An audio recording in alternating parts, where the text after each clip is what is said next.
Good evening and welcome. I'm Vincent McCory. This is Africa 54. We'll have those stories in a moment, but first, following a week of rioting and demonstrations, the chief prosecutor in Baltimore, Maryland, has announced that the death of Freddie Gray, the 25-year-old black man who died last month while in police custody, has been ruled a homicide. Saying she heard the demonstrators' calls of no justice, no peace, Baltimore State's Attorney Marilyn Mosby made this announcement a short time ago.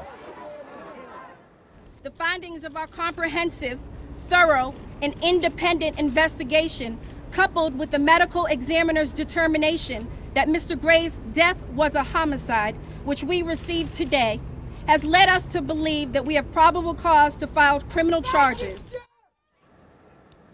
What Mosby said, Gray suffered a severe and critical neck injury while being transported in a police van on April the 12th. She said he was not strapped into a seatbelt as he should have been, and that officers did not seek or render medical assistance, even when Gray said he needed it. Warrants have been issued for 6 police officers charged in Freddie Gray's death. And meanwhile, viewers, Victoria Macchi has been following this case and has this report on how the case is being discussed within Baltimore's black families. In Baltimore, black parents teach their children 2 lessons about police. I'm not going to say every police officer is bad. Not everyone is good, but it's going to be a long talk. The weeks after Freddie Gray's death haven't been good for that conversation.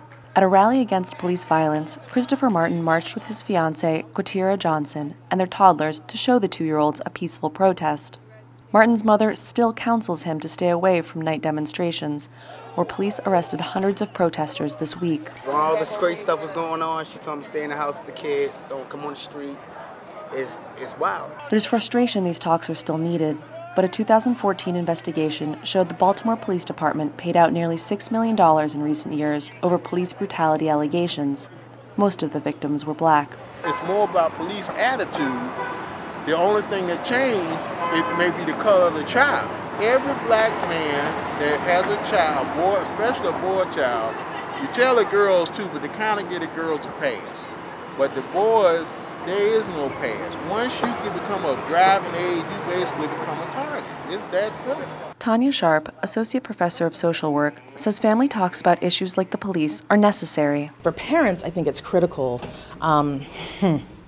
It's critical that they have very candid conversations.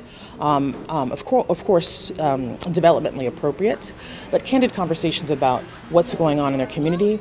Former Baltimore policeman Bob Weinhold wants those talks to include obedience. Parents also need to work with their children and educate that when you are involved with a law enforcement officer, that you need to pay attention to the commands. You need to make sure that you're doing everything you can to de-escalate that interaction. That flashpoint, that point of interaction, is where many things can go really right or really wrong. When students took to the streets after school and rioters burned parts of West Baltimore last Monday, 11-year-old Shane Carter stayed away, but he sees that anger as justified. I thought that police wasn't the murderers, but now they starting to turn into murderers.